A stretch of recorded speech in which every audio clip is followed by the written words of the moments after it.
di semua makna terkumpullah makna itu dalam lafaz Bismillahirrahmanirrahim. Jadi di Quran itu, Bapak Ibu sahabat yang dimuliakan Allah, Allah simpanlah rahasia-rahasia ada di Al-Fatihah. Inilah dasarnya kenapa kemudian Allah mewajibkan kita baca Al-Fatihah dalam sholat. Saya nggak mau debat lagi. Kalau ada imam nggak usah baca, kalau jamaah cukup imam yang baca. Saya nggak mau debat itu lagi. Di hadis Bukhari-nya sudah jelas, Abu Hurairah meriwayatkan bahwa boleh bahkan harus membaca Bismillah, Alhamdulillah, surat Al-Fatihah walaupun di belakang iman. Dan dipertegas oleh Imam Syafi'i berdasarkan hadis-hadis tadi. Kenapa? Karena surat Al-Fatihah itu bukan sekedar syarat rukun. Kalau kita bahas Fatihah, syarat dan rukun sholat, itu fikih. Tapi secara ilmu ihsan bukan. Al-Fatihah itu dialog hamba dengan Rabb-nya.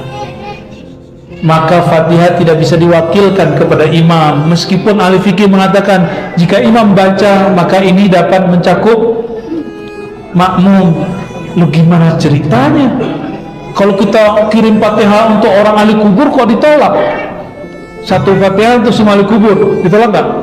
Ditolak. Kan kita jadi imamnya saat itu, ya.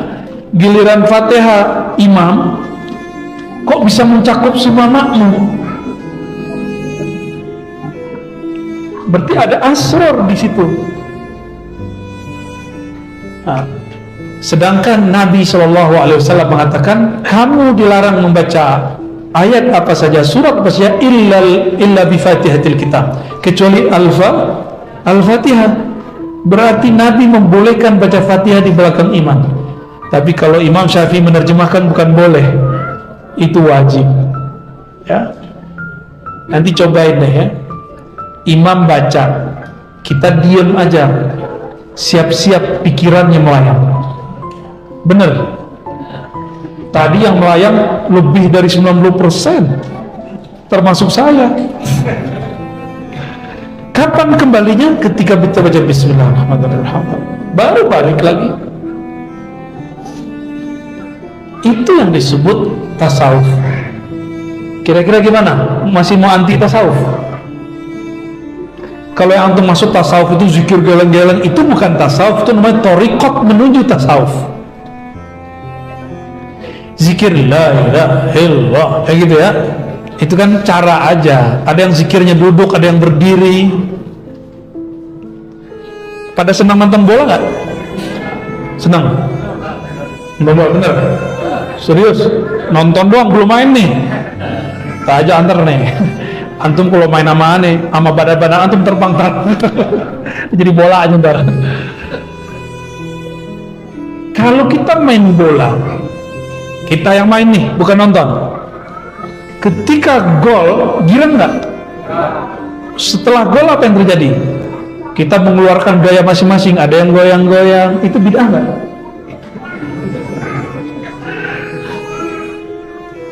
Jika menggolkan bola, terus tiba-tiba kita bergaya-gaya, senang girang, kenapa tidak boleh kita girang saat menggolkan kalimatullah masuk ke dalam kolbu? Gawangnya kolbu lebih berharga dari gawangnya futsal. Maka kita mengatakan la ilaha illallah, girangnya bukan main, badan ini bergetar, merinding. Apa salahnya? Makanya Maulana Jalaluddin Rumi saking girangnya dia berputar dia. Saking girangnya itu sah-sah aja. Ada yang itu kelihatan karakternya ntar. Ini kalau saya ajak zikir bareng misalnya nih, siapa tahu nanti ada zikir akbar kita buat, ya nggak tahu kapan ya. Si Om Rikon udah datang soalnya, habis itu tantenya ya. Kita sabar-sabar dulu lah. Ya. Nanti kita buat zikir akbar. Saya talkinkan semuanya. Insya Allah. Dimanapun nanti kita akan saling berkunjung insya Allah. Karena sudah akhir zaman, kita nggak boleh pelit-pelit lagi. Antum kalau sudah asik zikir, tinggal dicek orangnya. Ada yang nangis, ada yang bukan kepalanya asik begitu, ya. Ada yang mukul-mukul, ya Allah, ya Allah. Tergantung karakternya. Apa karakter dia? Ada yang pingsan, ada yang nggak tahan, dia berdiri, dia dijingkrak, dia nggak tahan itu orang. Ada yang bengong, ini pernah ngapain ya? Ini bid'ah deh kayaknya. Orang udah nyampe ke alam rasa, dia masih menerka-nerka.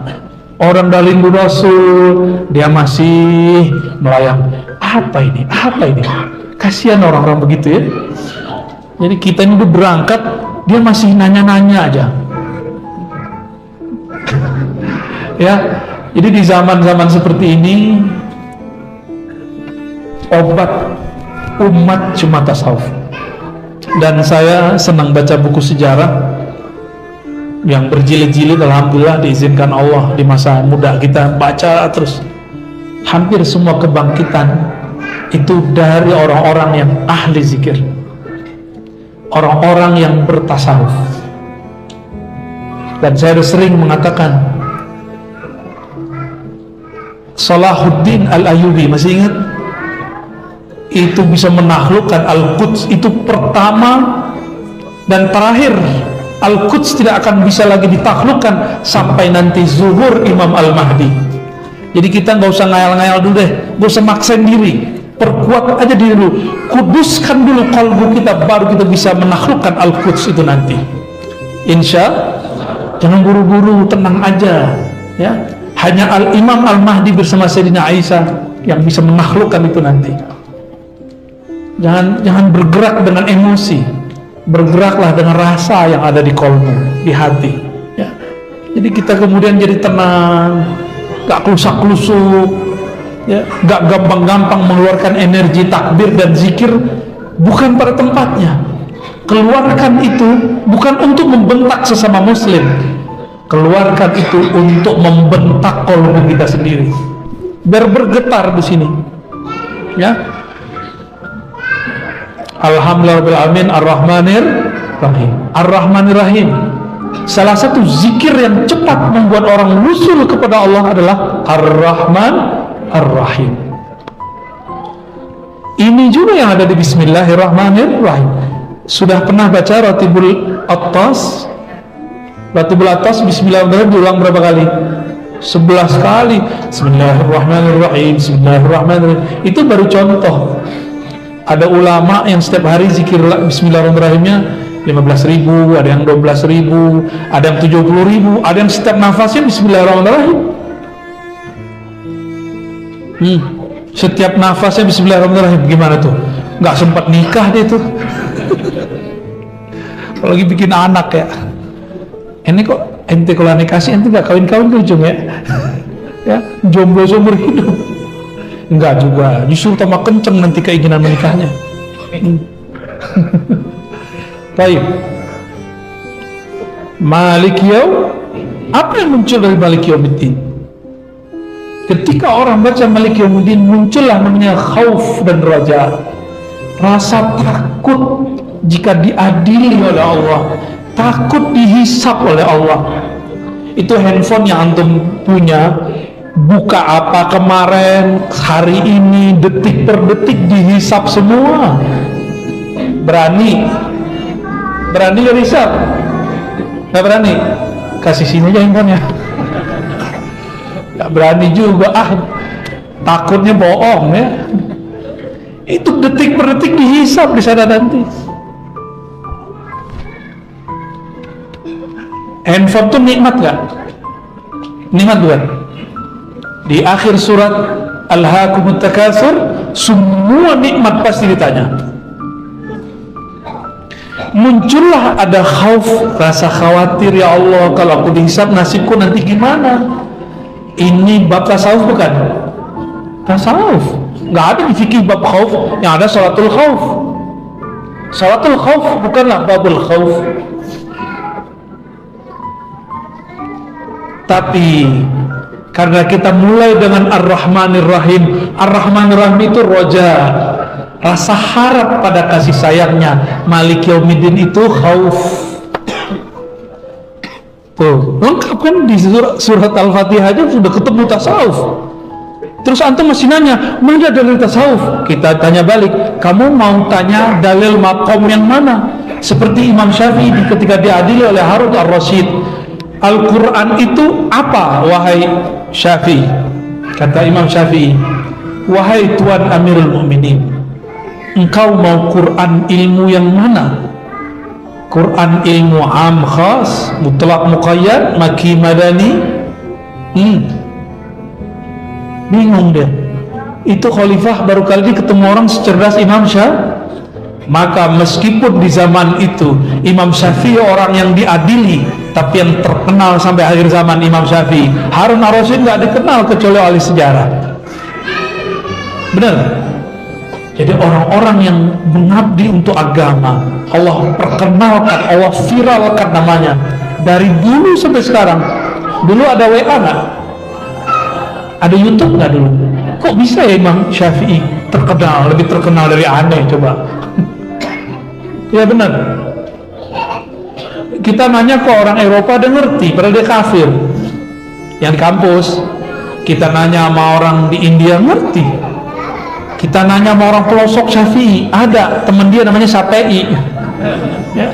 Kata mbak bapaknya, ini nama dari imam dia, namanya Muhammad Syafi'i, bukan Syafi'i ya. Jadi orang-orang yang masih bertanya, kita tanya balik, kamu mau dalil yang mana? Dalil niat. Ada Bismillahirrahmanirrahim, hadisnya innamal a'malu bin niat. Mau dalil mana lagi? Dalil taubat. Oh, banyak di Quran. Dalil apa lagi? Dalil wiridan. Itulah Bismillahirrahmanirrahim diulang-ulang. Di Quran berapa kali diulang Bismillahirrahmanirrahim? 114. Cuma ada satu surat yang menyebutkannya di tengah. Diulang-ulang, maksudnya apa? Idealnya seorang muslim kalau zikir dia 113 kali setiap hari baca Bismillahirrahmanirrahim. Antum cobain, itu dahsyat itu. Itu udah zikir awalin, zikir akhirin, selesai di situ udah. Efeknya nanti dia akan tambah sayang kepada makhluk. Dia akan tambah sayang kepada semua ciptaan Allah Subhanahu wa ta'ala. Orang kafir sekarang hidup nggak? Di mana dia hidup? Di bumi Allah atau di bumi setan? Atau ada bumi selain bumi Allah? Nggak ada. Dia hirup udara dari siapa? Dia dapat rezeki siapa yang ngasih? Allah. Kok Allah kasih ya, kita kok kurang dikasih? Ar-Rahman. Karena Allah Ar-Rahman, Allah kasih. Kita juga dikasih. Maka Ar-Rahman yashtamilu ala al-kafir wal mu'min jami'an. Mau mu'min, mau kafir dapat rahasia Rahmannya Allah Subhanahu wa ta'ala.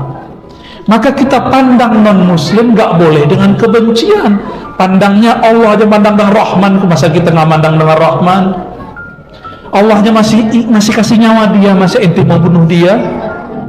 Hanya boleh membunuh makhluk di musim perang, di musim jihad militer, bukan jihad pemikiran. Gak boleh. Haram hukumnya. Itu bukan berbuat jihad, tapi berbuat jahat.